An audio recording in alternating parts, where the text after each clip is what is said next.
आदरणीय शरद पवार साहब, आदरणीय वामन मेश्राम साहब के निमंत्रण पर ईवीएम हटाओ, बैलेट पेपर लाओ, लोकतंत्र बचाओ, इस सिद्धांत के आधार पर यहां पर चुनाव आयोग के केंद्रीय कार्यालय पर यहां पर उपस्थित हुए हैं। यह देश आपका आभारी रहेगा। इस लोकतंत्र को बचाने के लिए जिस तरीके से हमारे बीच में बहुत सीनियर मोस्ट लीडर है माननीय शरद पवार साहब, 2024 के बाद में एक बहुत बड़ी क्रांति, एक भूचाल आने वाला है भारत की राजनीति में। आज का दिन ऐतिहासिक दिन है। जिस तरीके से पिछले 10 सालों में नरेंद्र मोदी की भाजपा सरकार ने देश को, संविधान को खतरे में डालने का काम किया है, इस आवाज को दबाने का जो काम किया है, ये आवाज अब दबने वाली नहीं है। ये जंतर मंतर, जहां पर लोगों को आने नहीं दिया गया, किसानों को रोका गया, उनकी हत्याएं करवाई गई, आज वही जंतर मंतर के ऊपर में न केवल भारत के कोने कोने में यह आवाज गूंज रही है, दुनिया के सैकड़ों कंट्रियों के अंदर में आज यहां से आवाज बुलंद हो रही है। दुनिया भर के अंदर में लाइव टेलीकास्ट हो रहा है इस कार्यक्रम का। साथियों, इस तरीके से आज हमारे बीच में माननीय शरद पवार साहब, माननीय वामन मेश्राम साहब, बहुजनों के महानायक यहां पर उपस्थित हुए हैं। हम हमेशा आप लोगों का आभार व्यक्त करेंगे और मैं आमंत्रित करना चाहता हूं आपके बीच में हमारे सीनियर मोस्ट लीडर आदरणीय शरद पवार साहब को कि वे आए और हमारा मार्गदर्शन करें। माननीय शरद पवार साहब जिंदाबाद। बोलिएगा। हम सबके साथी वामन मेश्राम जी, मंच पर बैठे हुए सभी नेतागण और ठंड हो या बारिश हो, मस्जिद से यहाँ खड़े हुए, बैठे हुए और जैसे वहाँ के साथी हो, आज का जनता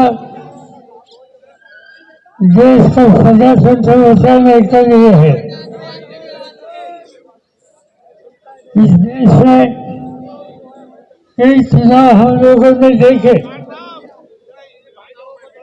चुनाव के बारे में आम जनता को कभी भी ये गलत रास्ते से काम हो रहा है, ऐसी बात इनके मन में आई नहीं। मुझे याद है 55 साल पहले मैंने चुनाव कॉन्टेस्ट करने का काम किया जिंदगी में पहले बार, और मुजफ्फरपुर द्वारा अपना वोट हम डालते थे। इसके बारे में आशंका किसी के मन में कभी आती नहीं, मगर मोदी जी की हुकूमत आने के बाद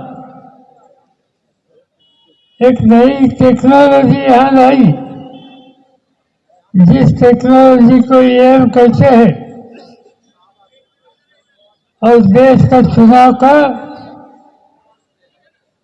रिजल्ट, इसमें कुछ जगह पर कुछ बदलाव देखने के लिए मिला। ये जो टेक्नोलॉजी है, ये दुनिया के कई राज्यों में थी, कई देशों में थी, मगर यूरोप जैसे देश, अन्य देश, इनके सामने ये बात साबित हो गई कि इस टेक्नोलॉजी में सच्चाई नहीं है, और इसलिए हिंदुस्तान के बाहर के कई देशों ने यह बंद कर दिया। यहाँ यह आशंका आप सब लोगों के मन में है। निबंधक आयोग इसकी जिम्मेदारी है कि इलेक्शन सच्चाई से होना चाहिए। आम जनता के मन में कोई आशंका पैदा नहीं होनी चाहिए।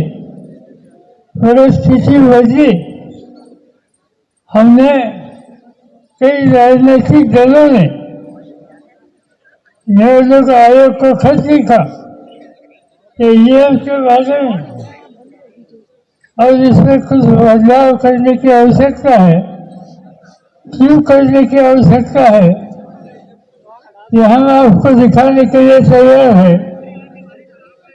राजनीतिक दलों को आप मौका दीजिए। हम दिखाना चाहते हैं कि यहाँ चोरी संपत्ति कैसे हो सकती है, मगर इलेक्शन कमीशन ने हमें लिखकर इजाजत नहीं दी। उन्होंने उनका कहना क्या है वो लिखित द्वारा हम लोगों को भेजा, मगर मैं ये नहीं समझ सकता हूँ जब देश के कई राजनीतिक दल इलेक्शन कमीशन को खाली समय मांगते हैं, हमें समय दे दो, हम दिखाने के लिए तैयार हैं, मगर ये संधि या अपॉर्चुनिटी इलेक्शन कमीशन ने दी नहीं।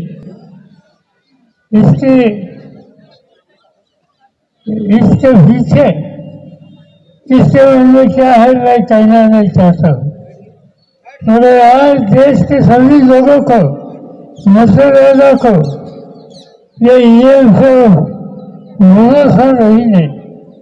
और जब चुनाव की पद्धति इसके ऊपर भरोसा नहीं तो देश की फौजों से आज न कल संकट हो जाएगी।